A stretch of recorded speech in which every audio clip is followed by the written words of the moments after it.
Gateway Gamers podcast. Hello, welcome to Gateway Gamers Podcast. My name is Bryan Marvel. This is a podcast where I'd normally introduce my friend RP to the world of gaming, but he's busy getting his colonoscopy today.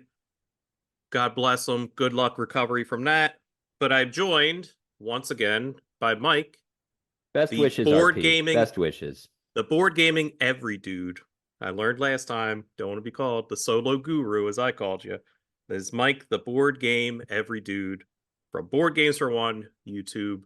How are you, sir? Doing good, doing good. Thanks for having me again. Of course. This will probably be our last recording because every time we schedule a recording, a hurricane There's strikes a your great hurricane. state. Yeah. But I've been keeping up with you. I'm glad you're safe. And anyone who was affected by it, just kind of hang in there. It was a rough one, so. But what's new with you, bud? As far as playing, any new I games? I actually got I got an email from Awaken Realms from a Maciej. I don't know how to pronounce it properly, but I discovered they're based in Poland, which is cool. So like, okay, you import games. I guess a lot of companies are based there. But they asked if I would be interested in checking out any of the games in their library. And one of those that I was interested in was the Castles of Burgundy, the special edition. Okay. Because I just bought the anniversary edition from Aaliyah and Ravensburger and all that stuff. And I played that. So that's mainly what I've been playing is I played the anniversary edition, the solo mode, and I was not really enjoying it. I really didn't enjoy it all that much. It's very lacking as far as solo modes go. Mm-hmm. It looks really fun multiplayer, like it's a really fun Euro. But solo, you're basically, you just got maybe 25 rounds, I think, in order to fill a puzzle on a board. It wasn't satisfying. So I wanted to play the special edition because I had heard it has something called the Shatoma, which is the new solo mode. And it's based off of a design started by David Turczi, I believe. So I was like, that might make this much more interesting. So I got to get that to the table.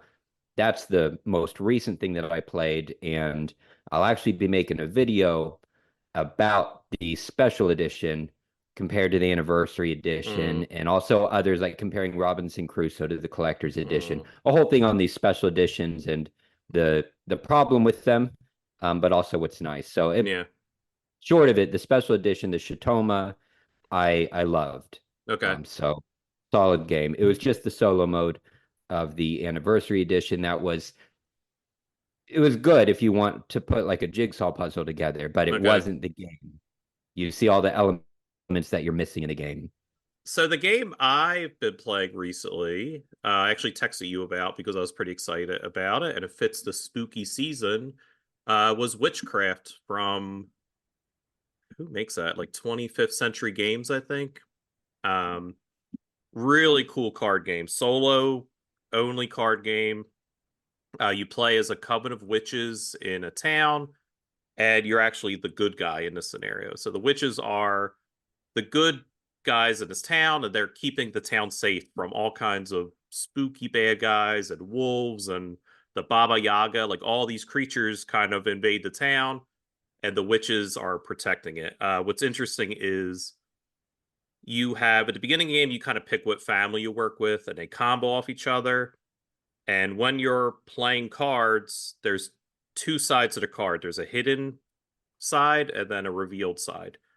So it's basically, when you play the card, you pick what you want to be. If you want to be the hidden witch who does the action, or the witch that is able to reveal herself. And what's interesting is the one side is usually stronger than the other. So if you can't beat the scenario that's kind of put in front of you, you just kind of flip a card and it's a monster. Then you have to match numbers and whatnot. But you'll have the skeleton in front of you. It's like an 8 or whatever. You have a combo of cards in your hand, kind of like a deck builder. And then you could choose to stay hidden as a witch and do stuff, or reveal yourself, and you have more powers and a higher number usually, but you're revealing yourself to the town. So at the end of the round, even if you beat the baddie, you're thrown in prison. So you're losing that card. So you can't play it later. So it's a good like balance of like, do I want to use this power to reveal myself or do I not? And then even if you are successful in all the scenarios, at the end of the game, there's a witch trial, and the little scenarios that you're beating, you're gaining influence of the 3 judges that are on the trial at the end of the game. And if you don't have enough influence, then you lose because they just throw you in prison or kill you. So you're trying to like beat the baddies, protect the town, gain influence of the judges. It's a really interesting like push and pull game. It does And have it's like, based, is it based on Grizzled? yes, Is so that it's, correct? yeah, I think I said it's a re-implementation of Grizzled, Okay. which is the same concept, but I think a war game. I think it's like not a civil war, but like maybe a World War I like scenario type deal. But the game it's really fun. I think it's just like it's really challenging too, which we kind of talked about before with solo games, where I don't feel it's impossible. Like, but I lost and I was like, well, let me do that again immediately. I just rolled it back because it's not a long game. It's not a very thinky game. So that's Witchcraft, like I said, for 25th Century Games. And also, if you're looking at it on BGG, the artist Albert Montes, amazing artwork, beautiful. Like I don't even know how to describe the artwork. Like it's just very like old looking, and it's just very muted colors where it's a lot of blues, a lot of reds, a lot of like yellows and browns. It's just very kind of muted but well done. So that's the game I've been playing, and that's kind of why this is a game that kind of gave me the idea of talk about our topic today, because the cover art for this game, Witchcraft, is the only reason I bought it. Like it's just this Gotcha. pumpkin headed monster attacking these 3 ladies, but the art was like so evocative that it stood out on the shelf for me. That was like, what is this game? Like I never heard of it. Looked at the back. I was like, oh, that's really interesting. So it's a very Oh, and by I the misspoke cover. there. Oh, I misspoke there. It re-implements resist. My bad. oh, okay. Grizzled's another war game now. So same Okay. concept, but yeah. This was a by the cover game where I was like, wow, that art's really cool. So I said, you know what? What other games have amazing art? And I was like, let me hit my friend Mike up. We could have a discussion about that. I How love game important art, so how important is art for you in a game? incredibly important. Okay. It's a deal breaker Mm. for me. So You if a know, game like it, didn't have great art, you wouldn't bother, or no, not even n- bother?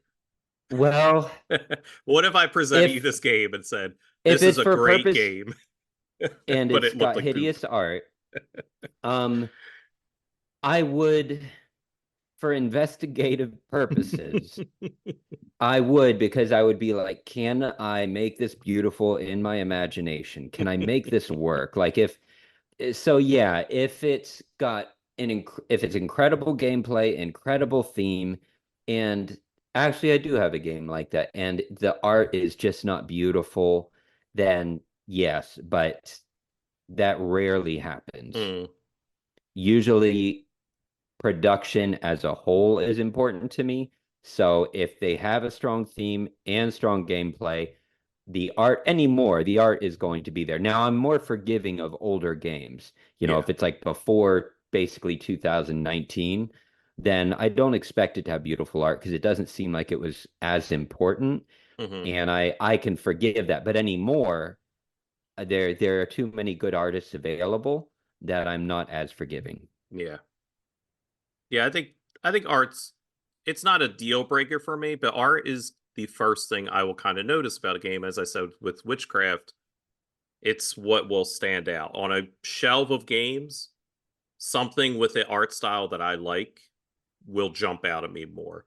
And as you got to go Yeah. through my list, you're going to hear my art style that I enjoy, because I definitely have like a style that I like, because Well, I no, don't have I'm too looking many. forward to it. Yeah. And I'm wondering if it's similar or a little different from mine, maybe. I think it's going to be a little different. I will say, so I didn't give you any like caveat. I just said beautiful art and games.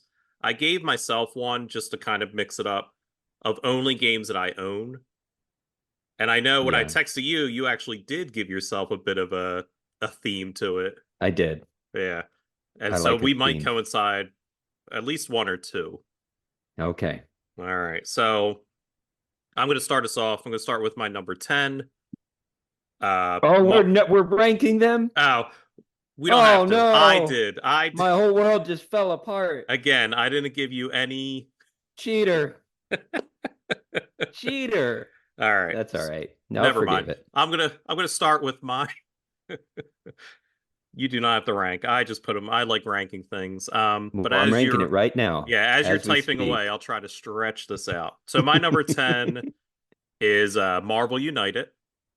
The artist is Eduardo Guiton. I'm going to mispronounce a lot of people's names on this, but it's Guiton. Marvel United was not one that I originally would have put on this list. The first set that came out, if you're not aware, Marvel United from Simon, they're kind of like the best description is chibi versions of Marvel characters. They have big I've heard of heads. that. What does that mean? I don't know, Chibi. but the art Is that style is like like, Pop? Funko Pop?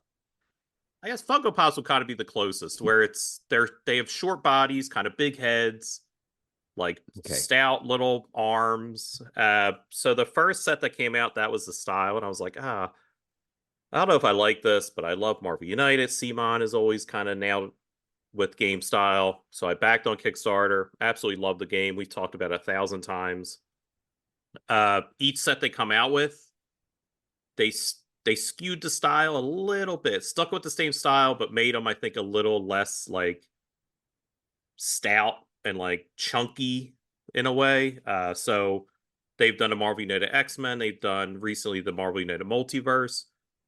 Love the art. Like I love just years of reading comic books and enjoying different implementations of superheroes. I think if Eduardo does the artwork for all these games, he knocks it out of the park. Every character is super bombastic. They are true to what they are. The cards themselves, they're not like graphically designed like to be loud and obnoxious, but the superheroes are like on the cards, they're the front and center, and they're doing something. Like they're not Is just he standing the there. is he the artist for the DC version as well as coming? You Because know that one what? I'm very interested in. That's a great question. I don't know. It looks so similar that I'd be surprised if he wasn't the same one. I'll Okay. look that up when you're kind of going on your number 10. But so Barbie Night, like I said, wasn't one that it this isn't the game where I was like, man, that art's cool. But eventually this art grew on me. And like I said, just being an avid comic book reader, this different implementation of these characters like really stood out for me where I was like, oh man, like this art's really cool. I just got my Marvel multiverse Kickstarter in yesterday, and I was just pouring through the cards last night and just being like, man, I was like, every set they come out with just gets better and better and better. So yeah, my number 10, Marvel United from Eduardo Guiton. Guiton. If you're listening, Eduardo, sorry I'm mispronouncing your name. All right, so what is your number My last 10? minute ranking. Hey, I did this fast. All right, so I'm going to start the way I ranked these just so it makes sense. If you're listening, and if you're this far, you are listening. Thank you so much. But and if in case you don't know, if you're listening on Spotify, you can actually comment. I discovered that, so that's Yeah, kind that's of a a new cool new feature. feature. But I decided because I wanted it to go with your podcast, so I don't want to be bringing something like On Mars into this because I just don't think it fits, right? And there are heavy games that I like the art, but I was thinking, what game art influenced my trajectory of entering into the hobby? So since I entered in maybe 2019, I was thinking, what games first was the art like, wow? And I thought about it and I was like, the art is more the reason why I came in the hobby than even the games, because the to me the games are art. Mm. So starting with number 10. So the least influencing of this top 10 is actually Exploding Kittens. Oh, okay. So that's Matthew Inman, Elin Lee, Shane Small. Oh no, those are designers, which is also the artist. That's why I got confused. But the reason is, it's not actually my style of art, honestly. I do like cute a lot, and the idea of kittens exploding for some very strange reason is adorable to all of us. But some of the art I don't think is super cute, but it's very unique to the game. It's Mm. unique to the brand. I know exactly what kind of game I'm getting. So when I saw the title with the art, it did make me want to play it and made me want to try it. And honestly, when I've played it with others, I've played it maybe 3 different times in probably a total of 6 or 7 different games. The art, just that kind of almost Simpson-ish, like the bright colors. I like the bright colors, the pinks and the greens and the yellows. It just makes me feel happy. And then the blowing up kittens, it's not gruesome or anything. It's just weird. And it's a weird game. All right, so Yeah. my number 9 is kind of a cheaty one, but this looking through my games, I'm like, man, I love the art for this game. Is the Bob Ross Art of Chill with art from Bob Ross. Have you Really? ever played this game? I've seen it. So I've gotten this game twice as a gift, as like a gag gift. I really enjoyed this game. So it's just like a set collection game where you're collecting the different types of paints that he uses and the brushes, and then there's an easel in front of you of his artwork. I grew up watching Bob Ross on PBS, like my mom watched it, so it was always on. Love his art style, love him. And then the game is just you trying to recreate these games, or not trying to recreate the art, just kind of using the collecting the colors that he has in the picture. It's not a heavy game, it's not a deep game, but my wife enjoys it, which is kind of hard to get a game that she enjoys. So it's a beautiful game because it's his artwork. Like I said, I I really like Bob Ross. One of our anniversary dates was we bought all the paint that he uses, turned on one of his episodes, and then followed along to do painting. But we were like facing each other, so we couldn't see each other what we were painting. We were just following along. Our paintings were radically different. They were both good. Like they were both like, oh wow, this actually looks like a painting. But they were just so weirdly different, even though we were following the same like video of him teaching. So that game, beautiful game if you like his artwork. It's a really simple game and just also kind of like a special game by Did heart. and does it have like an did you say did it have like an easel? Mm-hmm. So it has like a little easel and it has one of his paintings Okay, is out, and then you're I collecting. see. It's almost like Ticket to Ride, where you're collecting the colors that you need, and then there's different paintbrushes or whatever he uses, and you're just trying to match. Like he'll have like 3 colors on the painting, and you just have to have those 3 colors. And then there's a little bit of a mechanic to it, I forget, but very simple. But it's a game that like I said, got as a joke, and I was like, this is actually a really good game. Like I like this game a lot. What's your number 9, if you're ready? My number, I almost want to change it last minute. Um, and I'm gonna do it. I'm gonna change it last minute. All right. Okay, so I was gonna say Star Wars Unlimited, the new trading card game, Okay. because it's a totally new area for me, but with cards, the art is extremely crucial, and I think they do a Mm-hmm. great job. There's a different name on each card, so I'm assuming that's Various crediting art, the yeah. artist, the various artists. So there's not a specific one, but there's actually a card game, a trading card game earlier than that. Um, and I wonder if it's on BGG here. It probably is not. But it was back in the 90s. So this would be there it is. So Highlander, the card game, 1996. You love that game. Yeah. But it's the art. I have it for the art. I'm never gonna play this game. Okay. I'm never gonna play it. I read the rules. So I kind of learned how to play it. It's 2-player game where it's your standard trading card game where you build your own deck of 50 to 60 cards, your opponent builds their own deck, and you battle back and forth playing, offense and defense, getting special abilities, trying to I basically it's like your deck, it's similar to the Star Wars collectible card game from the 90s that ended in 2001, where your deck is your life or your HP. And once your deck runs down to 0, then you lose the game. So it's just a game of like Outlast. But with the art, I'm gonna get trashed for this, but it's just screenshots from the show. Yeah. But that's exactly why I love it. I've got it right next to me in the room over there. I want to look at it now. It makes me so happy because it's so 90s. It is so 90s. It's poor image quality. Um, it's just a shot from the show, but it makes me so happy because, it's like I'm whatever I was. I don't know, 13, 14, 15 years old, and the picture gets the point across. It's whatever Highlander with the sword, and then Amanda or something like that, or Nefertiri. I think it was Nefertiri. So it is pure on nostalgia. I'm really not doing great with these art picks, am I? But it makes me so happy that Movie stills. it's movie stills, but I still like. I got an email from one of the viewers who saw some of the trading cards available on Goodwill, Hmm. and I still look and buy them only for the art, only for those silly stills. That's fair. So I am fired from the art department, but it makes me happy. It's Number so 9.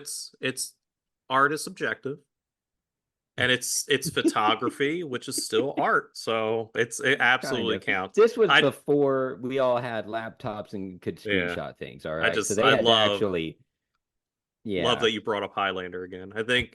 I think you mentioned in the last episode, but I had to cut it, but because we were just rambling about TCGs. But you are the biggest Highlander card game advocate that I know.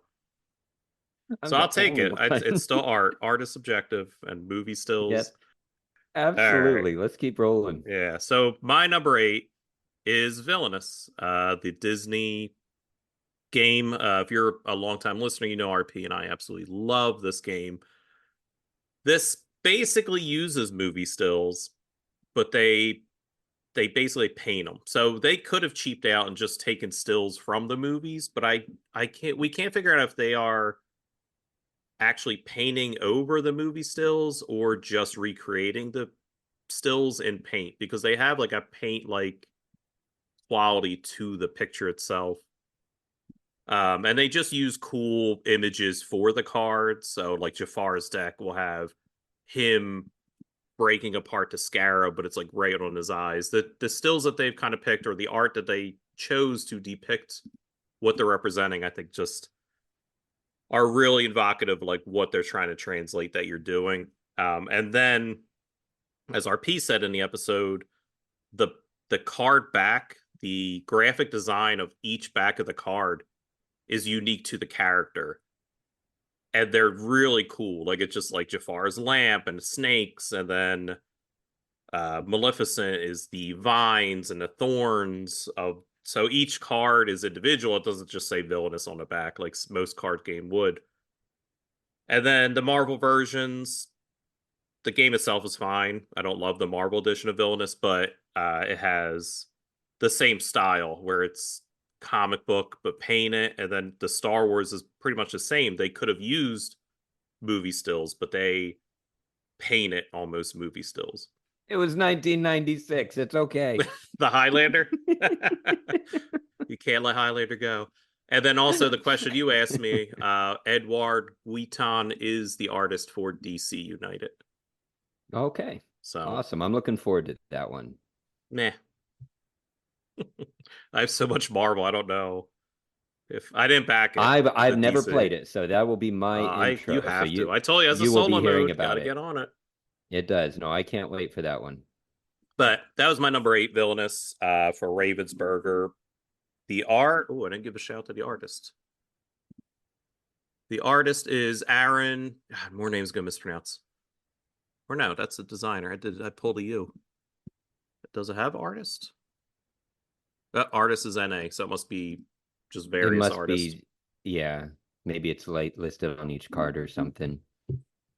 Your number 8, good sir. Give me something else to All right. poo-poo on, please. Oh, all the way. I don't think you're going to poo-poo on this one, actually. So this is more of a recent find, but the art, it surprised me and it made me want to keep playing. So the art on the box is the reason I did not want to pick up this game. The art on the box Alright. does not interest me. Once you open the box, it's lovely. So the Punch up artist BGG and get is, ready.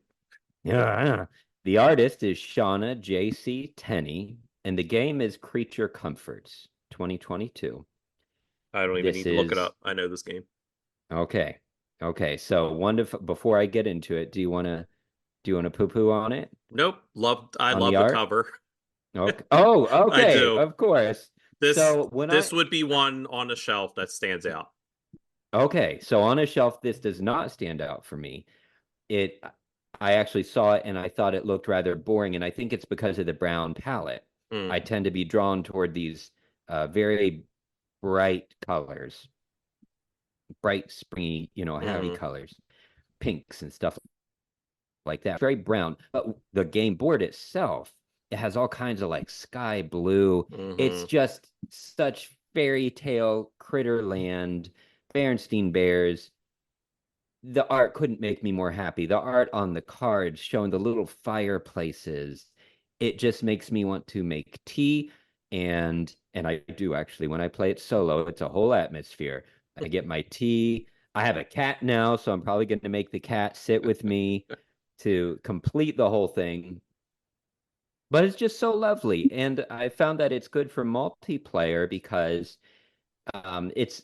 it's a bit, I don't want to use the word heavier, but what would you call that? It's a bit more meaty Yeah, this is a than I medium, thought it. like a medium weight Yeah, game. this is definitely medium weight, but it actually beat out Honey Buzz for me as far as how much Oh, I think wow. the art influences my enjoyment of the game and the likelihood of me using it to teach others. So this is for a game group that I had of people that have only played maybe Sequence. This is what I bring out Okay. as an introductory game. And it's been a hit. And I think the art is a large part of it. Yeah, the board itself is very, like you said, bright and just nice. It's like Inviting. and each card is the artwork's fantastic. It's just like items, like it's soup and bread, but it's just Yeah. like a very, like you said, almost cozy, cartoony style.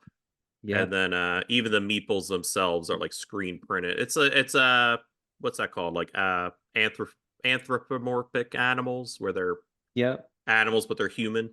No, that's one that I've seen at Barnes and Noble, and just from the cover has jumped out at me. Where I was like, "Oh, that might be on my list of games to try." And it's in like the family kids section, so I'm like, "Oh, it must be easy enough." And then I looked into it. I was like, "This is a bit more than where it 8 should years be." old, my foot. Yeah. So can't poo poo on that one. That's a good one. That's kind of disappointing. Uh, but it actually leads into my number 7, Uh, Everdell. So Everdell is very similar to Creature but it's Comforts, not as cute. but it's not as cute. But I think the art, I don't want to say it's better, it's not, but it's again games that I own. I own Everdell. Everdell is also about anthropomorphic animals living their day to day. So it's like a teacher and it's a raven with a book. Frog, fisherman. What else was there? There's like a king, he's a mouse. There's an innkeeper, he's like a little badger. It's just very like woodlandsy and like comfortable. And this is another one with like a beautiful board. It's a giant board. And it's not like a square or rectangle. It's shaped very oddly. Like it's not a normal size board. It reminds me of one of my favorite movies as a kid. Maybe Secret and Nim. definitely has Secret of Nim Mm. vibes, but I think there was a I don't think it was Fern Golly. There was one where this old raccoon he's singing "Please Wake Up" to this little baby raccoon that's dying, and it's so sad, and it's just one of my favorite songs.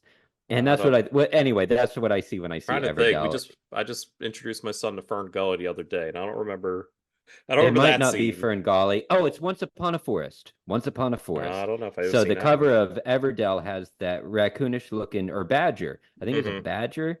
Yeah, it's a badger. That Yep. is, and that's Once Upon a Forest. It's this old badger. It's the best song. Look it up. Listen to it on YouTube. Please wake up. It'll break your little heart.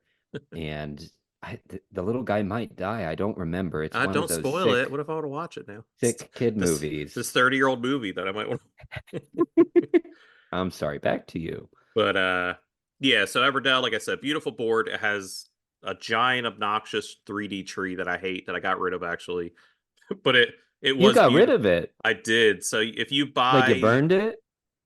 I You should threw it have. away. I hated it. I hated that. It was obnoxious. But if you buy one of the expansions, you get another board that does what the tree does. I see. I think the Belfair expansion, and it adds like a little bit Okay. more. But the tree was just obnoxious. It was tough if you're sitting around a table for everyone to kind of see what was on the tree. It just wasn't my vibe. But the artwork and everything else, the even the components are really well done for this game. But I don't love the game. It's not a game we've covered yet, but it's not a game. I think this game is overhyped, in my opinion. Yeah. I It think this left my game, collection. yeah, this is a game that's just okay. Like I didn't understand the hype when I played it. I was like, oh, that's it. Like it's just one of these. But I the agree with you on the art though. I think it's the art. I think the art Yeah. and the just the design of the whole game and the vibe of it is what makes this game. I think the art Yeah. is the only thing that saves this game in my collection. Yeah. And saves it big. Mm-hmm. And the artists are Andrew Bosley, Dan May, and Cody Jones. So I'll make sure all the artists get their due for the great job they're doing. All right, so your number 7 when you're ready, sir. All right. Number 7 is no longer in my collection. It could be. I had to make space. Nope. But the artwork made me like this series of games that I haven't really had any interest in otherwise. And I've played several implementations of it. So I've played Star Wars, The Clone Wars, I've played the Mm. original Pandemic, but the art that actually popped the most for me was the Wrath of the Lich King. So it's World of Warcraft, Wrath of the Lich King Pandemic system game. Very long title. Yep. And it's a pandemic system game. Fires are popping up over here. You've got a horde popping up and you're trying to keep those down while also trying to complete missions that you have. I think you have to complete like a total of 3 missions, and the missions are, going into a dungeon, and just like you would in the video game, go into the dungeon, complete the things, but really it's just a matter of playing cards and putting out fires. It's a basic, straightforward game. I did really enjoy it. Of all the pandemic games, I would say Clone Wars, but art-wise, the colors are so color must be my thing, like these starburst colors, because the board itself, it just made me so happy to open the board, and the theme isn't for me either. This is not usually my kind of theme. This Mm. type of fantasy is generally not my thing. But even the the cardboard tower, which Yep. I know can annoy some, but I like 3D. So I like the Everdell tree, but I play it solo. Okay. It would probably annoy me. So I'm always facing the tree. And I didn't like breaking it down really. So that might get annoying if I had to break it down every Yeah, time I play it'll wear down. yeah. But so this one, just the art, not just on the board, but then the art of the character cards. It's in the style of the game, which is kind of its own. I don't know what you would call that, not a theme, but when an art style is like it's an aesthetic. It's its Mm-hmm. own cartoonish aesthetic that carried over well. It's got nice glows around all the different characters. So just super pleasant to look at. Absolutely average game in every way. I mean, it's just a pandemic at the end of the day, right? Like just maybe just one or two different rules. It's just a pandemic, but the art made me Yeah. the only reason that I would still replay it to this day, and it's simply because I like looking at that board. Yeah, I'm looking at pictures now. It's Yep. yeah, it's cool. And you definitely Super like vibrant. Yeah, you like those neon blues, and Yeah. because that's what it And is. it's It's not all on my list, but like Lost Ruins of Arnak colors. okay. Yep. Oh, that's a good game. That's on our honorable mentions. Yeah. I'll poo-poo that um, game. yeah, I haven't played this version. I played the original Pandemic. I've yet to play the Star Wars one, but that's on my list for sure, just because of the theme. The Um, Star Wars is, I think, the most artfully done because some viewers had told me the cards actually each card is either named after or based on an actual episode. So the people that they actually research the entire show in order yeah. to make that whole game work. So I think that if you're going to get any of them, that's the one. Mm. I would still personally get this one, but only because of the art. Yeah, then the minifigs are cool. Like it's just that, The minifigs are fantastic. yeah, like you said, it's that style of like hulking bad guys. Like every hero is Yeah. like this muscular hulking character, and Yeah. yeah, it definitely fits the aesthetic. So that's cool. Pandemic, the original left my uh board game list, my collection, just because it was fine. So I am looking for a new one. This one, I remember when this was announced, I thought it was cool, but I'd never grabbed it. And then the Star Wars one came out. And I'm like, oh, if I'm going to own Pandemic again, it's going to be that one. But I honestly kind of forgot this game existed until you just said it. I'd like this Once came the and Clone went. Wars came out, it went, Yeah. and I haven't seen anything of it since, where Clone Wars has persisted. Yeah, I still see that one all the time. Well, that's very cool. I definitely starting to see your style though of Well, art I'm you about to enjoy. ruin it for you, so No, no. All right. So on to our number 6. My number 6 is a game that we've briefly talked about in passing, and it's Canvas. Canvas is this is a game that is literally just art. It's not a deep game. It's not a very rich game, but the way that it uses art and the mechanics of the cards is really what makes this game and the only reason I would keep it in my collection. So Canvas is you are literally creating a work of art. You're just trying to each card is clear plastic and it has like a little color palette on it. You're just trying to get 3 cards to stack on top of each other to get the colors at the bottom to match some sort of scoring system that you randomly draw. But what's cool about the cards is, as I said, they're clear plastic. So one might be a cute cat up in the left hand corner, and then one card might be mountains in the background, and then one card might be a zombie coming out of the ground. When individually, they're just that. When you stack them on top of each other, they create like a work of art. Like it's mountain backgrounds, a cat, and then like a zombie coming out of the ground. They just kind of fit and work. Um, the cover itself of the game is beautiful to the point where they know it's a work of art because this is the only board game that I know of that has a hole in the back that you can mount it on the wall. And there then, are two, and I oh, have another one. It's called Finding Anastasia. It's lesser known, but it while has you're the same talking, next time gimmick. I'll yes, it has it, but they based it off of the Canva box, and they credit that. They mention Okay. it but I'll grab it All when you're right. talking on the next one. Just I know we can't show it on the podcast. I can at least show you and kind of describe it, but Nah. there's one other game All that right. So does it. now that I know of 2 games, but I thought that was such a neat concept. And then the 2 expansions for Canvas that are basically just more art and more cards for the game. But each game or each box has that same gimmick of the hole in the back, and they all 3 of them complete one giant piece of art, which is really cool. So I think this is definitely a game that really rides on the artwork. It's just beautiful painted, like I said, a cat, but it's just like a painted cat, zombie coming down the ground, but it's painted and it just kind of looks like sloppy almost. Like I don't it's hard to describe, but it's it just really jumped out at me. And I remember I played it and I was like, oh, that's it.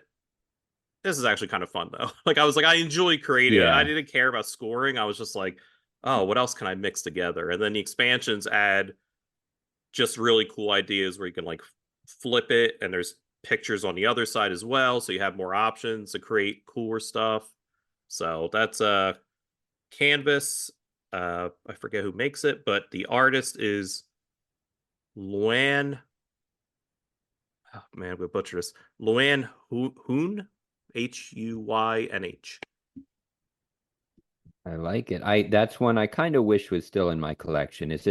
I thought gameplay was, what's the new word? What are the kids saying? Mid, Yeah, for but sure. but it was good. It was solid, and the art stacking those things on top of each other was cool. Yeah, really cool idea for a game. All right, so your number 6, sir.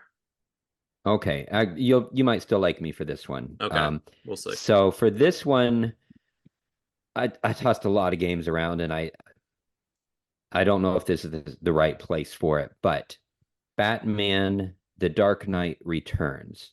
So it's actually a solo game, but 1 to 2 players.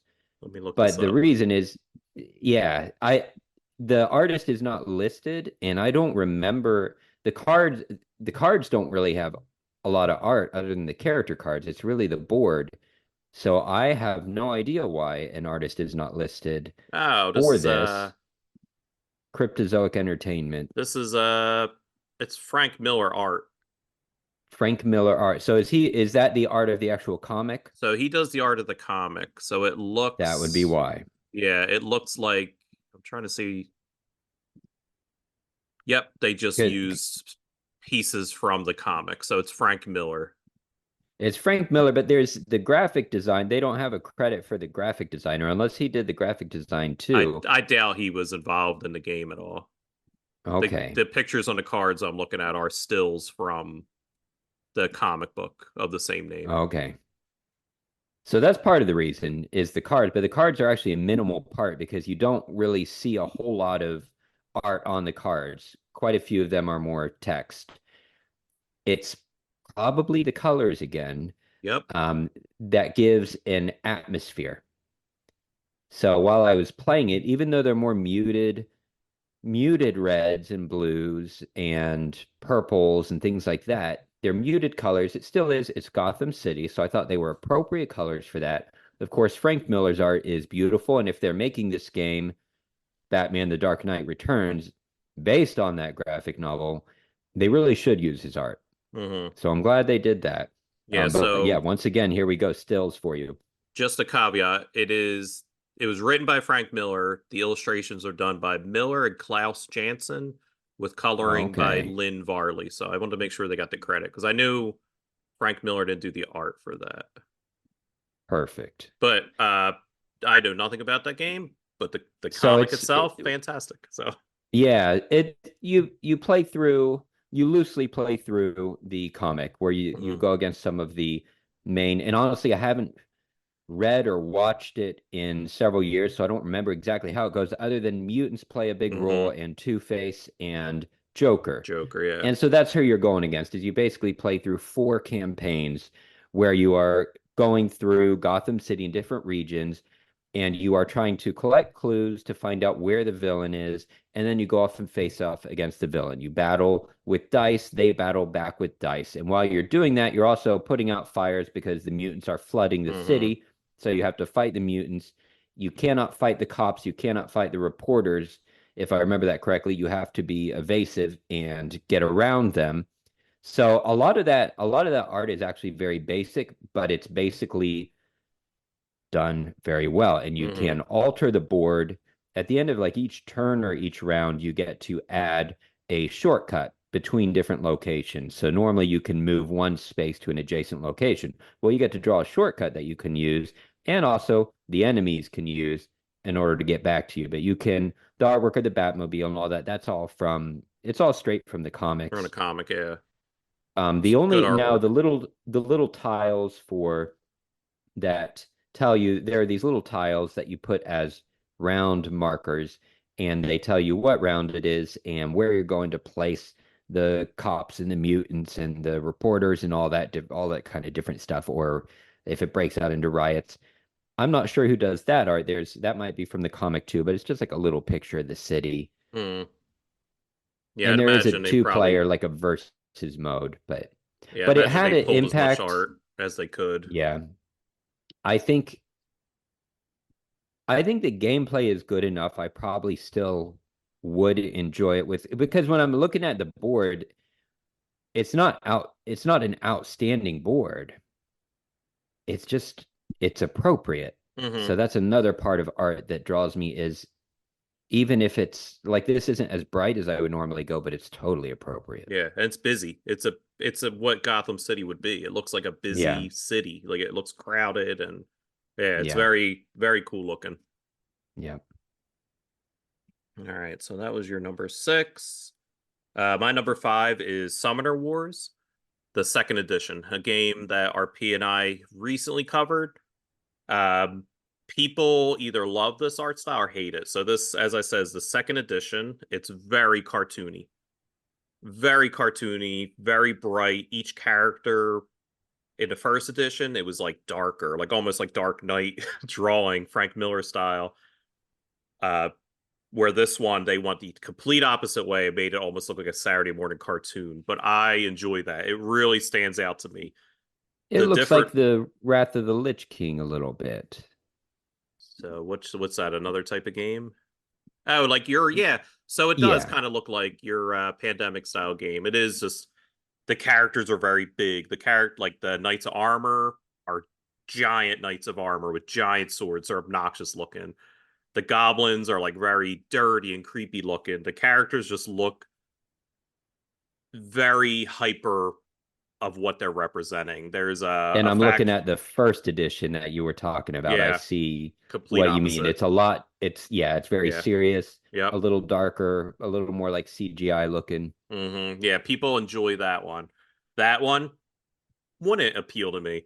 If I saw that in the shelf, I'd be like, this doesn't look like the game for me. But the game style is the same, so I would have enjoyed it. But I wouldn't have grabbed it off the shelf.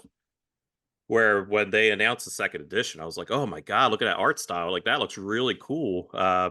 And it's from Martin Abel and Madison Johnson. And like I said, each faction super bombastic and like elevated of what they're trying to portray. The one is like they're bird people and they just look like they have a beautiful like peacock like a bird. It's just like obnoxious looking. They have a frog faction that's just like these giant and again that word anthropomorphic frogs that are just like disgusting looking. And It I'm looking just at, I don't know if it's card covers. It looks like a stained glass in one of those pictures. Maybe that's just a divider in the box. oh that's yeah, that's someone upgraded. I know exactly what you're talking about because I was looking at it Okay. earlier. Yeah, that's an upgrade. The So I will say, for as beautiful as the game is, the insert is horrific. There's no insert whatsoever, so you have to kind of create your own. But that's Summoner Wars from Plaid Hat Games. That's my number 5. Beautiful. Not It's not beautiful art, but it's just fun. Like really loud, obnoxious, cartoony art. It looks like it. Great game though. All right, and you're number 5, sir. Now you might agree with me on the art, you might not. Okay. So number 5, I know you're gonna poo-poo the game, and you're free to do that. Okay, I'm ready. This is not, wait a minute, is it Stills? Please tell me it's not Stills. I'm so fired. Okay, so the artist is Stefan Koidel and Vladimir Rodriguez, published by Ravensburger Games. Was it Okay. Ravensburger? Okay. Okay, I'm It's with you. designed by Scott Rogers. Don't know who that is. I'm still with you. And okay, 1 to 5 players, and it is called Alien: Fate of the Nostromo. Oh, yep. Go on. Gameplay, I'm gonna say is mid. Yep. All right. I get it. It's too easy. Even for a gateway game, it's hard to lose this. Hmm. Even if you do it in the hard mode, you can. I still love to play it. However, they did a fantastic job channeling the atmosphere. And it is art. It is Yep. art. So It's this it's is not just stills. yeah, so this is when we played this, it's the same concept of Villainous, where it's I think they're taking stills from the movie, but like painting them or like But they're paintbrushing over them. painting it. Yeah. Yes. Yes. The time, just to try to save myself here as many times as I can, the times that I like that, because there's one more stills coming up. The reason is because they're old and it's nostalgic. Hmm. and that has the influence to justify. But yeah, It's so art. this one, it's nostalgia. But this one, they capture even the figurines, like the Hmm. shape of the alien. And the reason I kind of like this art as well is, um, of course, I'm a fan of Alien and Aliens to a degree, but there's a lot about it I don't like. And what I don't like is actually the gruesome aspect. Mm. So I've not really followed as the series goes, so I can't really say anything about what moves forward. So that's probably why I like this game is it has that 70s atmosphere, that 70s kind of look, and the art doesn't really get gruesome, which is the part I don't like, but it has that feeling of suspense and just that old vision of what the future was, of everything is like big and bulky Hmm. and you see that in all the art. So in the game, of course, you're playing as the classic crew from the movie of the 5 different crew members. It's asymmetric. Each crew member has, listen to the episode that you made if Yeah, you want to know we about covered it. playing it and how disappointed RP was by it. I think But we both were. Yeah. yeah, because you're not. I mean, you're going through. You're trying to complete. You're moving around the ship, trying to complete a series of missions, 2, 3 missions before you Hmm. find out what the final mission is, which is always a secret. It might be to blow up the ship or something else, and you have to complete that. Meanwhile, the alien, and if you play the hard mode, Ash is creeping around, stealing your resources. Hmm. The alien is going around to go boo and scare you Yeah. and send you back somewhere. And the reason, an interesting thing on that, the designer was asked, why didn't you make it player elimination and a hit and roll game? And he was like, I was specifically asked to design a game that does not include hit and roll or player elimination. Yep. And I'm kind of like, he did a fantastic job making Alien Fate of the Nostromo without those two absolutely crucial elements to the story. Hmm. And the art is what makes me want to I will pull that game out any Yeah. day. The art graphic design for that game is fantastic. Yeah. But I think we said in the episode, it's the gameplay's good. It's the theme that doesn't fit. Where it is like the alien just kind of chases you around and goes like boo and you run. If it was Yeah. anything else, it would make sense. But to take this R-rated horror game and make it so kiddified is very Yeah. odd. First off, but Because I did play it also, with children and I thought this yeah, is odd. yeah, they don't know what it is, but it is just like this. They could have done something else, but it's a Yeah. solid game, and I do Yeah. like the art. We praise the art because it's the same villainous type deal where it seems like it's screenshots, but with a flair to them. Yeah. So that's a good choice. Good choice. Solid choice. All right, number 4. We're getting down nitty gritty. My number 4 is Parks from who makes Parks? Keymaster Games. Parks is stunning. Like it is really stunning artwork. It was from an art project called the 59 Park print series. So whatever company or whatever that is, they had artists come in, they sent them to every park in the US and had them just create art according to their style. So it's just very simple, beautiful paintings, or there's very detailed like painting of something, or it's a very vibrantly bright painting of an area. Like it's just kind of 59 states, the 59 parks that are in the US designed 59 different ways from different artists.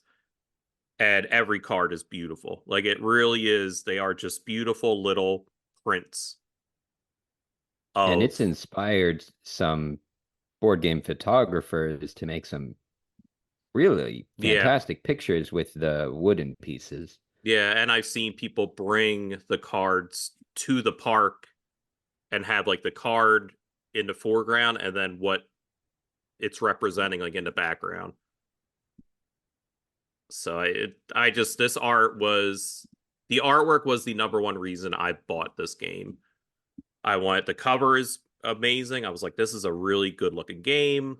I love visiting national parks. I haven't gone to a lot, but when we went to Canada for a honeymoon, like we went to, I think there's 2 up there that we visited, and we like hiking. So it was just a game theme wise that also fit.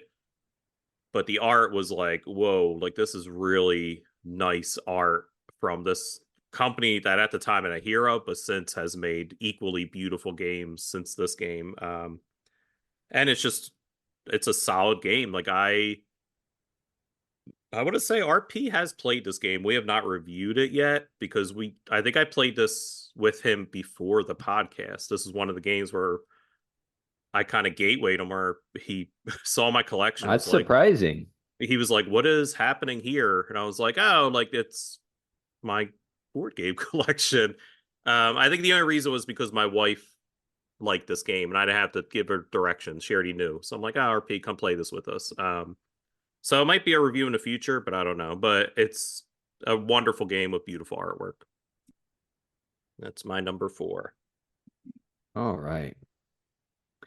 My number 4 is one of the first board games that I bought. So this would have been probably around 2019 or so. And one of my probably first 2 or 3 visits to a board game store after I discovered that they were a thing.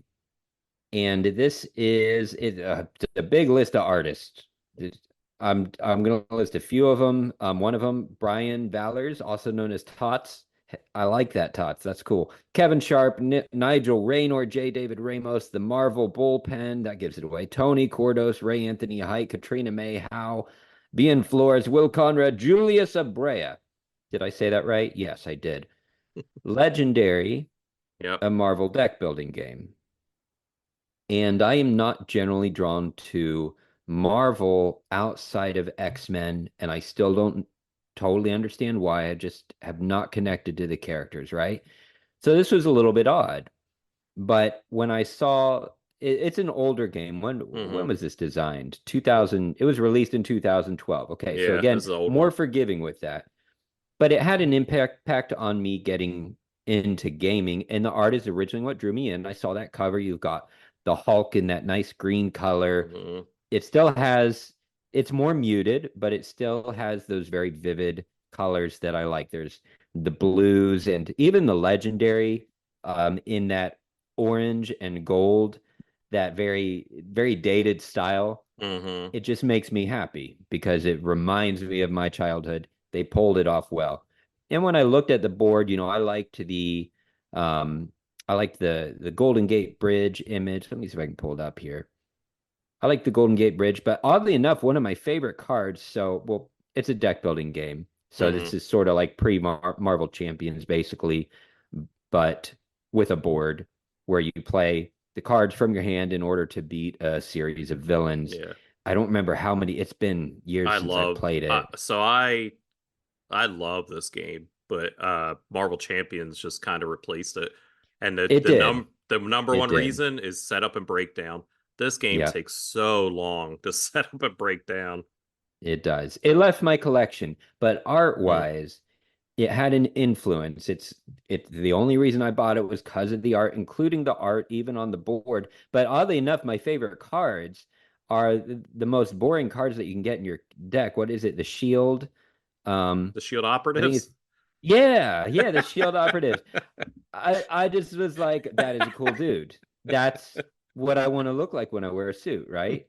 And so I'm sold. I'm into it. But the rest of it is just they were very faithful to the comic Yeah. book look, just like Marvel. I actually prefer the art in Legendary over Marvel Champions, even though I don't know that the quality of the print is really as good. Mm. It just has that 96 to 99 style vibe that I Yeah. remember from some of the comics and cartoons at that time. They nailed it really well, but it has left the collection. I doubt I would get it again, but the art will always have a special place. Yeah. Between Champions United and Legendary, Marvel United won over because I was like, I got to put a Marvel game or a comic book game because I love comic books so much. But Legendary's great. The artwork for that is great. They're coming out with a new edition for the base set which has new artwork, because in the original run, all the characters I think had the same artwork except for like, no, I think they all had the same artwork. So like Wolverine had the same picture for every one of his cards, And it got a little boring. but Yeah. but I think the border like went away for the more rare cards. So like his super card was like him full without anything else. And then each expansion after that, every card had a different piece of artwork. So Yeah. the base game was always very odd. So they're finally releasing a new base game, and the art is like so cartoony, which I don't know how I feel about it. But I already own the Yeah. base, and I already have like a roll up mat, which I think the new one comes with, so I don't care. But fantastic game, just set up a breakdown as a bear. Like it's just Yeah. it there's been times where I've literally set up the game. I picked my heroes. You have to pick henchmen you want to fight. You have to pick a villain you want to fight. You have to find his cards. I've set that game up, and by the time I set up, I'm like, I don't want to play this, and I've broken it down. Like I've done that Yeah. so many times, but it is a really solid game and a good choice for artwork. Yeah. All right, so that was your number 4. So my number 3, going from the style of art that you like, and I realize you like coloring and vibrant colors, Or incredibly dismal. or Go either yes, way. or movie stills of people with swords. From the Uh, 80s and 90s. yes. So my number 3 is Unmatched. Just all the artwork of Unmatched. Are you Which one? all of them? But if Okay. the one I'm looking at this moment is Unmatched Battle of Legends Volume 1. And I feel like the Alice in Wonderland deck would be your vibe. But so Unmatched is from Restoration Games. It's a re-implementation of an old Star Wars game called Star Wars Duels. And they Oh, is that take, what it is? yep, so they take different, when it first came out, it was like different IPs, Alice in Wonderland, Sinbad, ones that are free use, they don't have to pay for anything. Since then, they have gone into Marvel. They have a Kickstarter for Ninja Turtles right now. It's just a miniatures game with some cards, but the artwork is done by Mondo, who does art posters for movies. They do a very specific line of movie posters for, I cannot think of the movie chain, not AMC, not Regal, one of the other big ones, but they were doing exclusive posters for that company. The posters are awesome. Like they'll do Jurassic Park and it'll be just so much more different than what the original poster is, and it's always bright and vibrant. But they were licensed to do all the artwork for Unmatched, and they knocked it out of the park. I think every card is so uniquely weird and vibrant, and then each character's card back is unique to their character, and it's just like these neon pinks and these vibrant greens. The boards are kind of boring, but the card artwork is like what really stands out for this game, and I'm always excited whenever they announce a new expansion or new characters, what the card art's going to look like. Like I'm literally just like they have a Witcher set coming out, and like they just kind of put one card art every couple days, and I'm like, oh man, that looks cool. Today they showed Gerald's card back, and I was like, oh, that's pretty cool looking. It's 2 swords and like a bag of money, but I was like, man, that really fits the character. It's really well done. And that's the only credited artist is Oliver Barrett, and if he does all of it, God bless him, because he is really great at what he does. I see So what you mean. I didn't find the Alice one, but I looked through the Legends colors. But I owned the 2 Jurassic Park okay, games, the Gen versus Raptor and yeah, Tyrannosaurus versus Dr. Sattler. two And two of the the whatever art, sets, yeah, yeah. play wise, but And art was good. yeah, the art was absolutely beautiful. Those are the only ones I've played. Okay, good game system, very easy. Our P and I's, would it be the next episode? Nope. Our previous episode, we actually talked about some of the Marvel Unmatched. So if you listen to that, listen to this, we've waxed poetic about how much we love the art in that game. but that is my number 3 He didn't like unmatched. playing the Tyrannosaur. Remember that? So yeah, the Tyrannosaurus Rex, that box set, not that good playstyle Yeah. wise, very boring. But when you mix it with other things, it's much better. But Okay. I really enjoy that game and I love the art for it. So you're number 3, sir. All right. Number 3 for me, this is actually, I think this is the possibly the first solo game that I ever bought. Mm. And it was actually not because of the art, it was because it was the only game I saw on a shelf at Walmart that had a one player option, one to Oh. four, 1 to 5 players. So, it's a cooperative game. And it was at Walmart because I didn't know there were board game stores. I didn't know Mm. really like I saw Board Game Geek, but honestly, it's great for us. But if you're new to the hobby, It's that a website lot. is incredibly unwelcoming and Hmm. cumbersome and just an awful introductory experience, right? You don't know what on earth is going on. Mm. Now that I know what's going on, I think it's great. But anyway, saw this on the shelf at Walmart, 1 to 5 players, bought it. And when I laid out the board, I was like, oh, I just love this atmosphere. I don't love everything about it, but it's called Horrified. I'm sure you've heard of it. Oh, I was racking my brain. I was like, all Yeah. right, I know he got in And a hobby. I was enjoying watching it. I was like, I know he got in a hobby around this time. Walmart, Yeah. 1 to 5 player. What could it be? All right, go on. Okay. So cooperative game where you are playing as any of, I think it's asymmetric characters. I think when you pick it's been 5 years since I played it. I think each player has a special ability, and Yeah. you are in an old style town facing off against Hollywood monsters. So your classics of Frankenstein, really Frankenstein's monster, and the Bride of Frankenstein, which really should be the Bride of Frankenstein monster unless something weird happened there. But anyway, those classic monsters, what is there? The Wolfman, the Invisible Man, stuff like that. Creature from the Black And Lagoon. Yeah. the creature, he was cool. The Yeah. creature, I grew up watching black and white movies. I love them. So the theme was there for me. And I thought they did a good job with the art. The board, even though it's largely like a black background board, it has those vibrant Hmm. colors. So where there's a fire, the fire's very bright. The greens of, liquids and things like that are very bright. And the classic monsters, they still look classic. The figurines are good enough for whatever you pay for it. Yeah. But I didn't it it kind of like with the Alien Fate of the Nostromo, although I think this does play better as far as the play of being pick up and deliver, like you've got depending on which monster or monsters, because you can combine, you can have one monster terrorizing the village, or you can have all the monsters terrifying the village. I'm pretty sure you can have all. I know you can have at least up to three to Yeah, I make it feel a like little more 3 is the difficult. max. Okay. I probably put them all on there and it broke it, but it's fun because in order to deal with each one, you have to complete a different mission. So if it's the creature in the Black Lagoon, you have to go around the village and rescue villagers and collect items while also exploring the swamp, I think, to get to like a certain cave Hmm. where you do something. I don't know. The Invisible Man, I don't remember what you have to do for him either. You make him visible, I guess. You I have think, to, yeah, I think you make potions to make him visible. Like you have to find okay. certain items.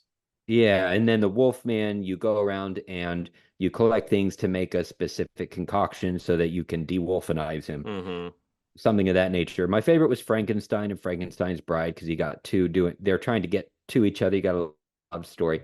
But anyway, the art of the town, it's kind of like if you've ever played the video game Kingdom Hearts, and you go to Traverse Town, it's reminded me of that with the old, the brick roads and good old 1920s in the middle of Transylvania. Yeah, this is a great choice. Like everything about this game, this is a super thematic game, both in play style and artwork. So Yeah. I didn't grow up with all these characters, but I watched a lot of Abbott and Costello meet Frankenstein, Abbott and Costello meet the Mummy.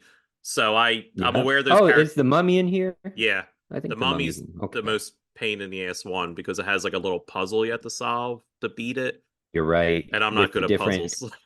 Codes, yeah. Okay. So this is a really solid choice. And each Horrified they kind of made has like a specific art style to that different genre.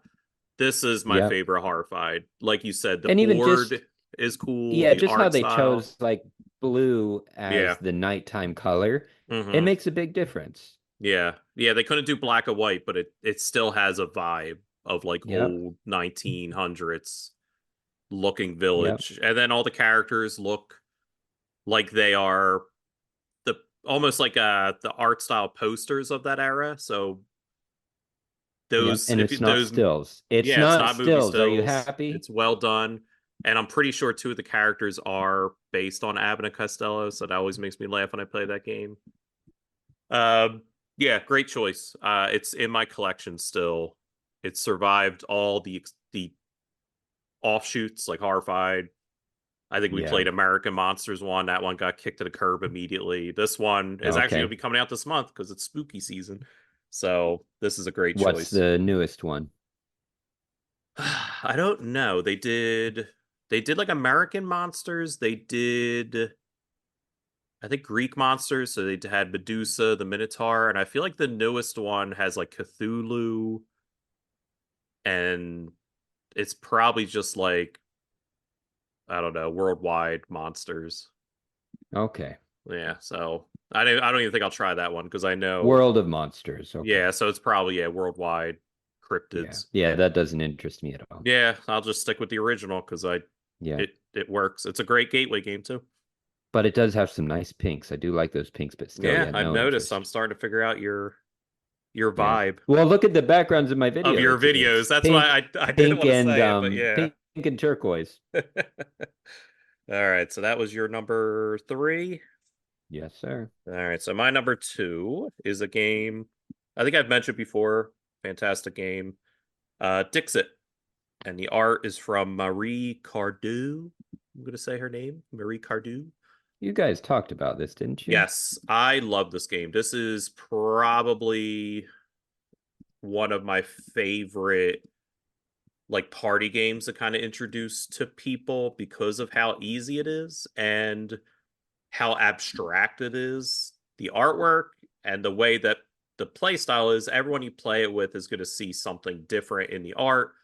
And that's why it's important, like not important, but that's why it's like such a good game to kind of play because you could play this game 100 times and you're never going to have the same answer every time. So There's Dixit cosplay. someone's cosplaying as Did a you? Dixit. Yeah. Very interesting. So Dixit is just a basic card game where you have cards in your hand. One person will be the judge. The person who's the judge can say anything based on the card that they want to put face down. So the one example I always give, there's one card that has a hand holding a ring, and there's like other stuff going on in the picture, but it's like my focus is the hand on the ring. You could put it down and be like one ring to rule them all. So what the other people in the group want to do is they want to play a card from their hand that best tries to match what the judge is conveying. So you can sing a song, you can act something out, you could do whatever, then put the card down, and then everyone else at the table has to put down a card that they have in their hand that best represents what the judge is saying. Once everyone has their cards face down, you shuffle them up, you flip them up, and everyone besides the judge votes on which one they think strongly matches what the judge was saying. It's Uh, an art-based version of Apples to Apples. yep, yeah, it's pretty much it's nothing special in the sense that the game style is very simple, or it's Cards Against Humanity. But It's all really those good for a group. Yeah. yeah, but the art style is like real unique, so everyone's going to have a different interpretation of what the art I is think I conveying. might get this because I like Apples to Apples style, but I Mm, get a little bored with it. But the images, these pictures are way more interesting yeah, with the and ballet slippers and the yeah, hourglass.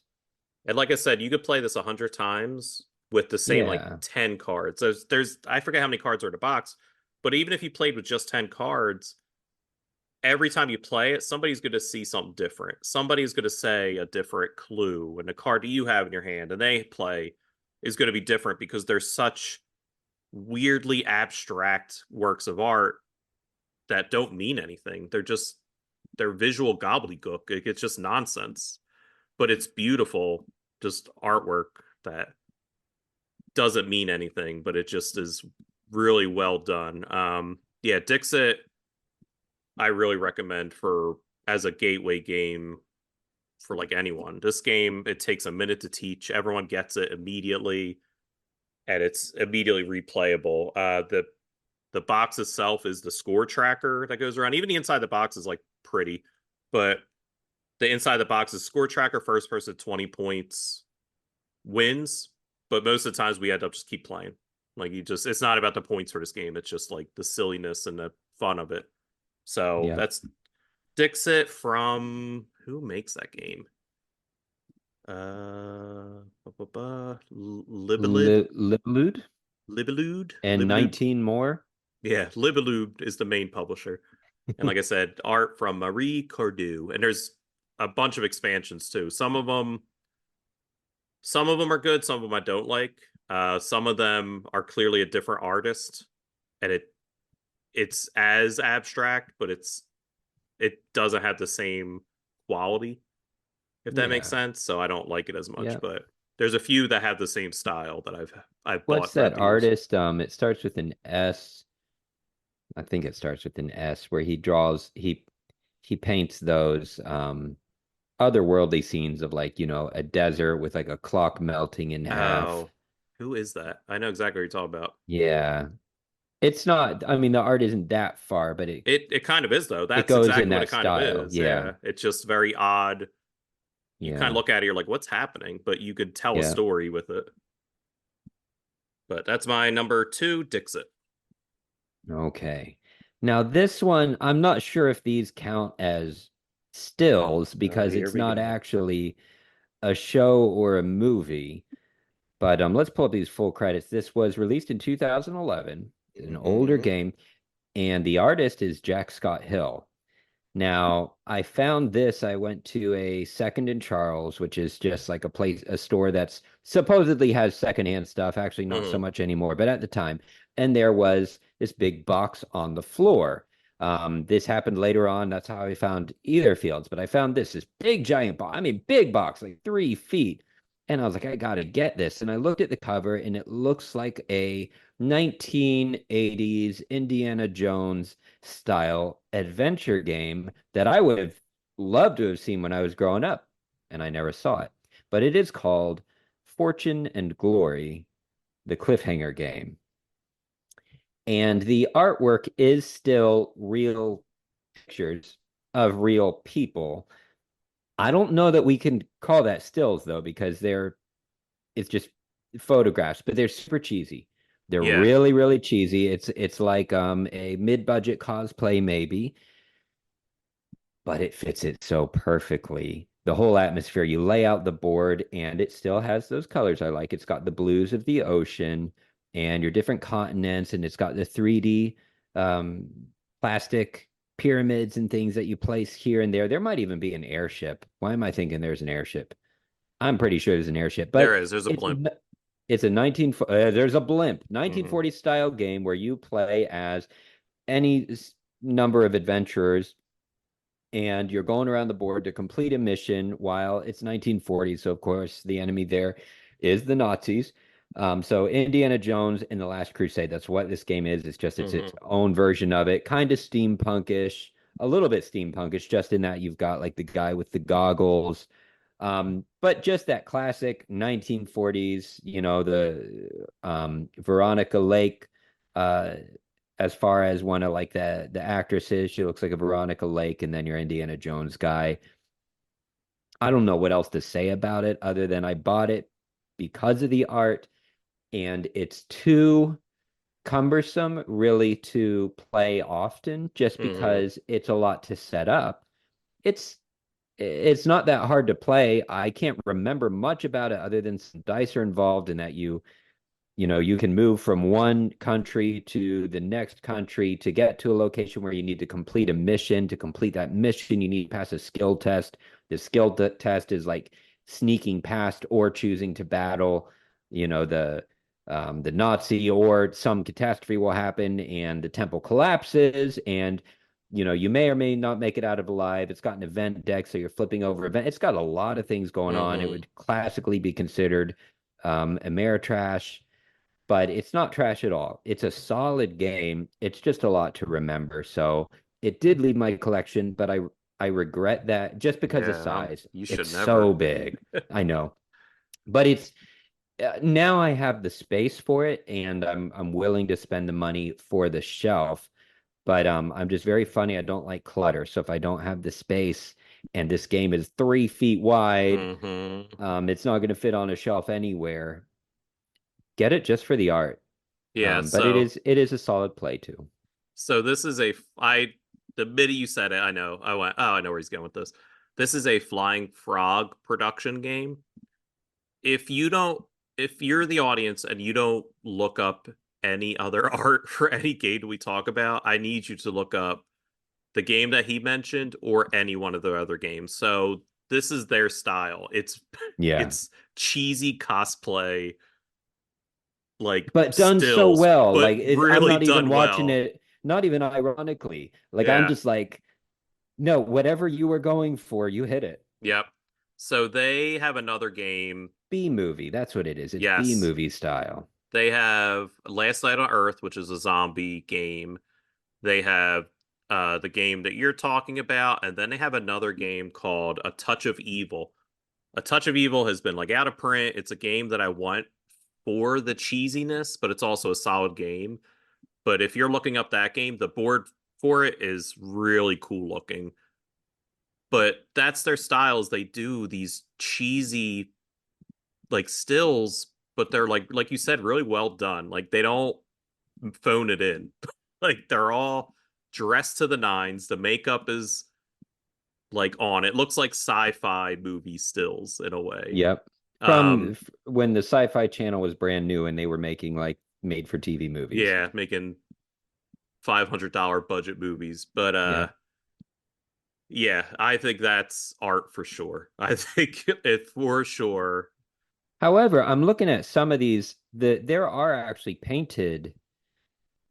Are these painted images? Why does that look new to me? Of what? What game? I'm I'm looking at the game, and they are So they they've are had new actually. editions of Fortune and Glory.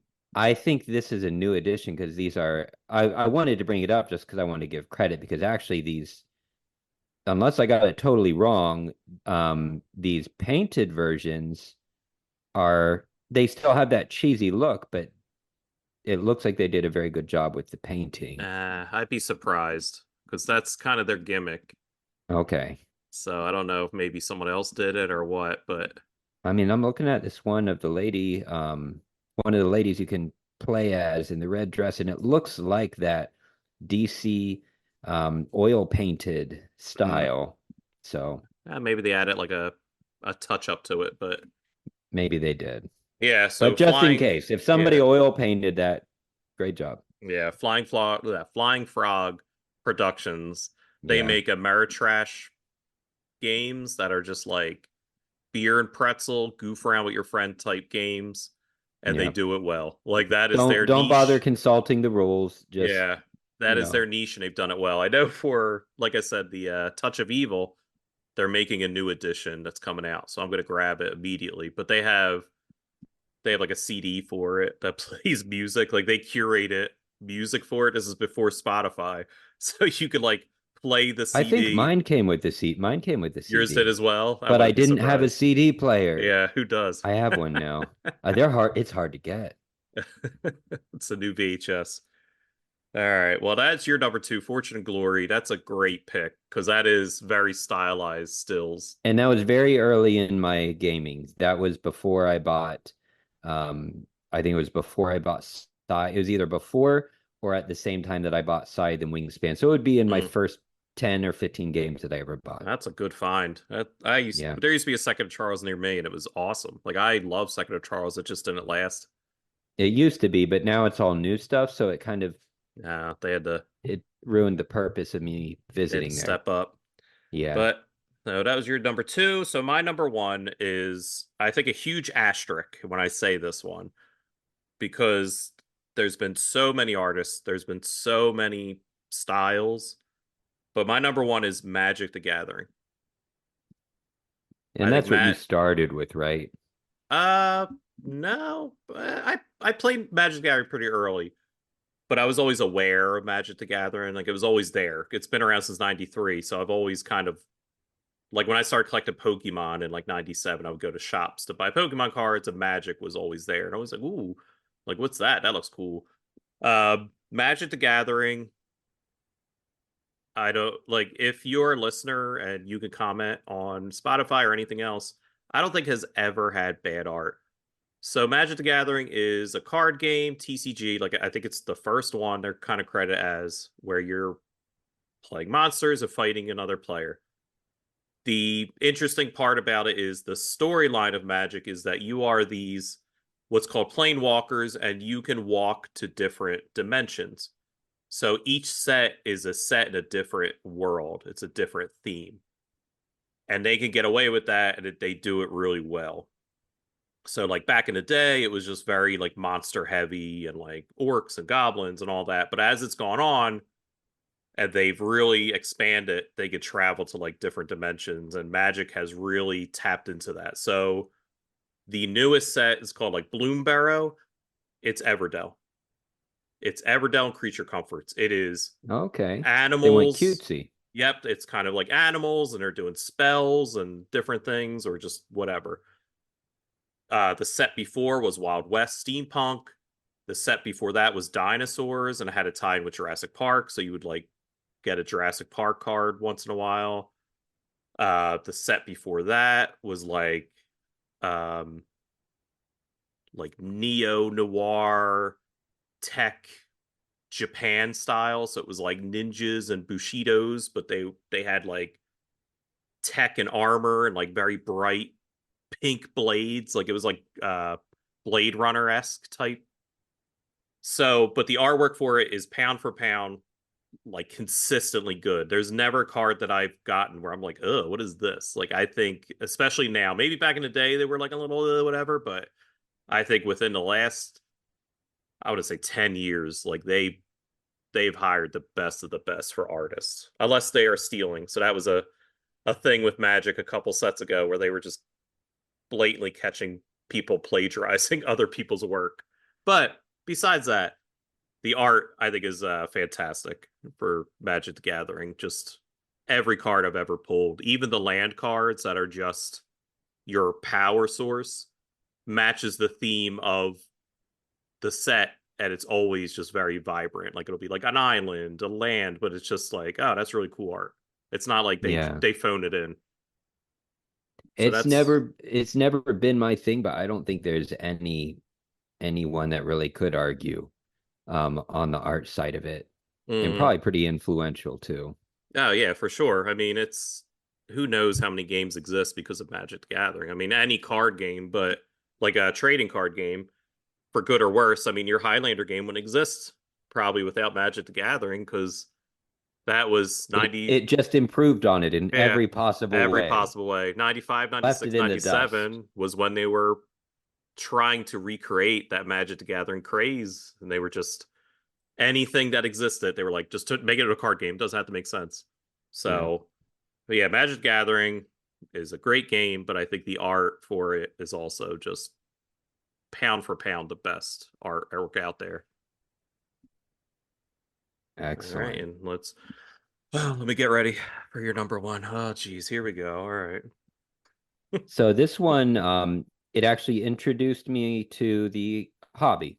So this was a game that I was playing. I was visiting friends in Scotland, and they were gamers. So they pulled a game out that they thought that I would enjoy, even though I thought of myself as a gamer. I didn't know about modern board games. So they put this game out on the table, The artist is Gaetan Noir, and it came out, it had to be in, yeah, so 2015.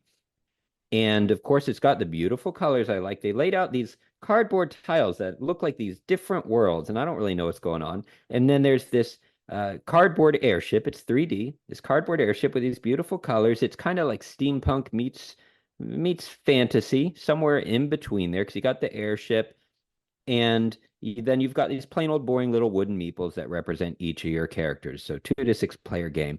And what you do is when it's your turn, you're the captain of the airship.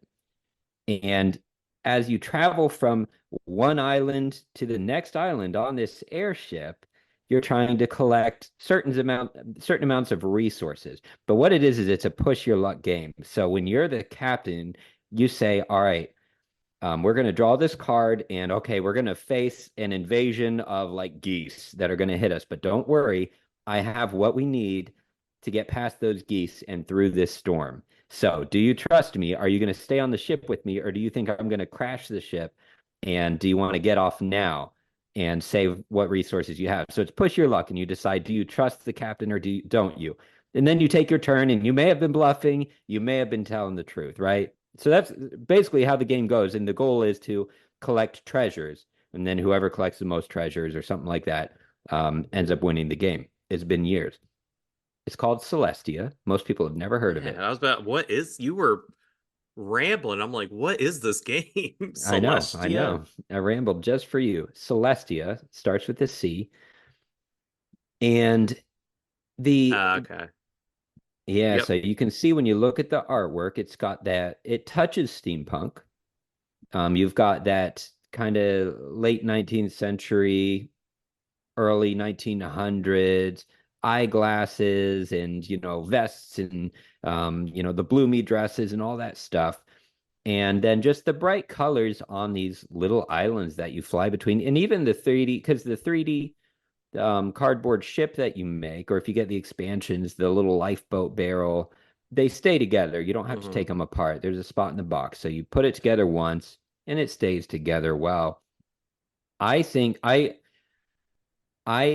don't know of a game that replaces what this game does so simply, and I don't know why it isn't just like a staple game, because even the family that I played with, they were like, we generally introduce people to games with this game, and it has not once has it failed.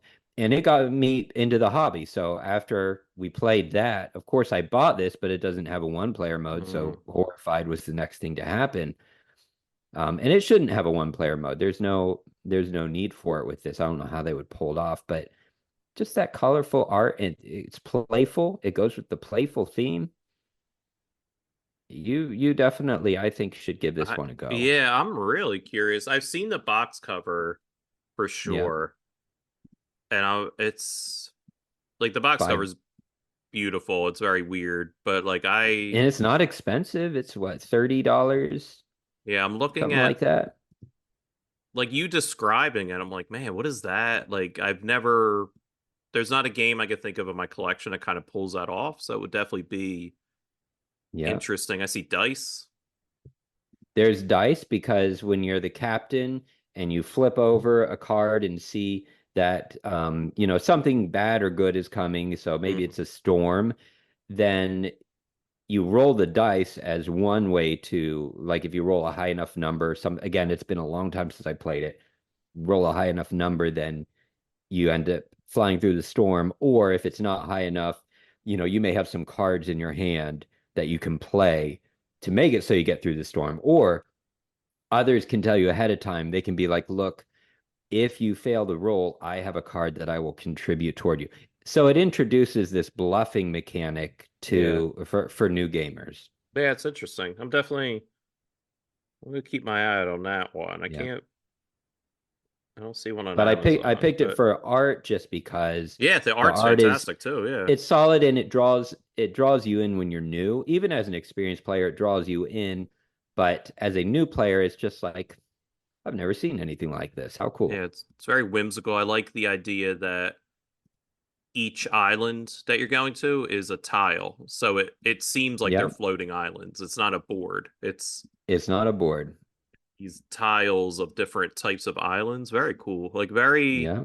it's funny because as you're describing it, I was like, I don't know where he's going with this one, but He's just making this as up. soon as you said the title and looked it up, I was like, oh, I've definitely seen this cover, and people don't talk about this game because I don't Nope. recognize anything besides the cover. Yeah. Well, that is one I'm going to put on my list because that looks very interesting. And if you're saying it's a good gateway game, then It was a good gateway game for me. yeah, but it looks like I said, the mechanics of it are interesting enough that, Yeah. like I said, I don't have anything like that because that's usually how games get knocked out of my collection. I'm like, this is too similar to There is this. nothing else. I have no replacement for it. Yeah, very cool. Well, that's Celestia. Very cool. So that was your number one. We didn't cross over on anything. Nope. I'm kind of surprised. I thought at least one or Made two sure of things. that. Nope. But solid choices. But there you go. It just shows art is subjective. What you That's why we went over an hour. Yeah. We were planning on crossing over all over the place. Yeah. Um but that's very interesting that how wildly different it is. And I'm sure if I sat down and talked to RP, he would have a whole different list of 10. And if you're a listener, you have a different list. Like it's interesting how important or influential art is in a game and just how different styles attract what you like to the game. Like it's very interesting. But once again, thank you, Mike. You're a wonderful guest. Thank you. I will tap you again for something else. We'll have to figure out another topic and definitely have you on again. Plug anything you want to plug, anything and everything that you want to plug, please. No. Yeah, stop it. Go, shut up. Plug. Plug away. Board game. The board game channel for me is Board Games for One.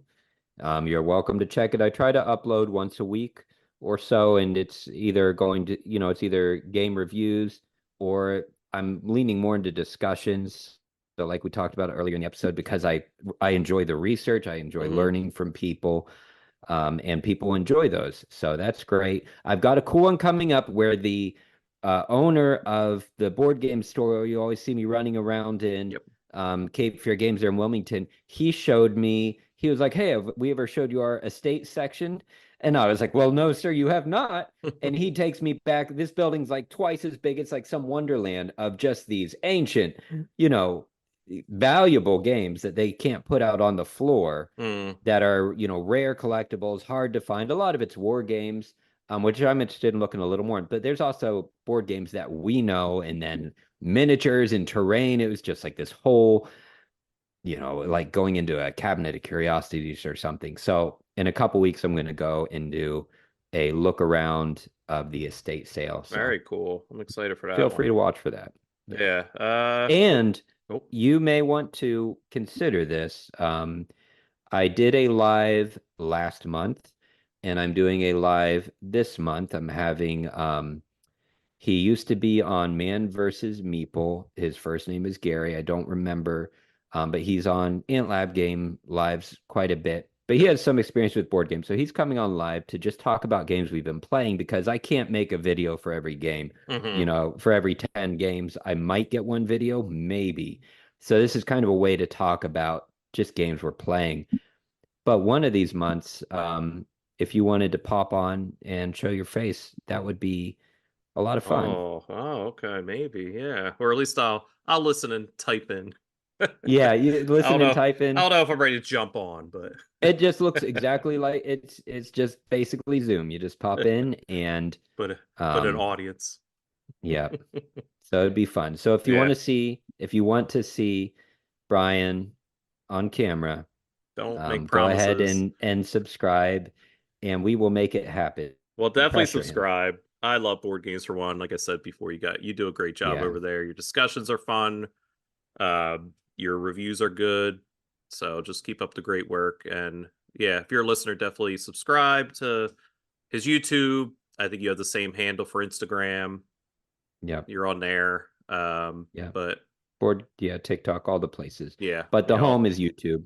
Yeah. Instagram is just for fun. Yep. But again, thank you so much. And if you're listening, thank you so much. And follow all of our socials, Instagram, Facebook. I don't know what else we're on. I can't keep track of it all, but Instagram is the main one. If you want to follow us, if you want to communicate, Instagram is the one you want to follow. But thank you so much, everybody. Thanks for listening, and see you next time. Bye. Take care.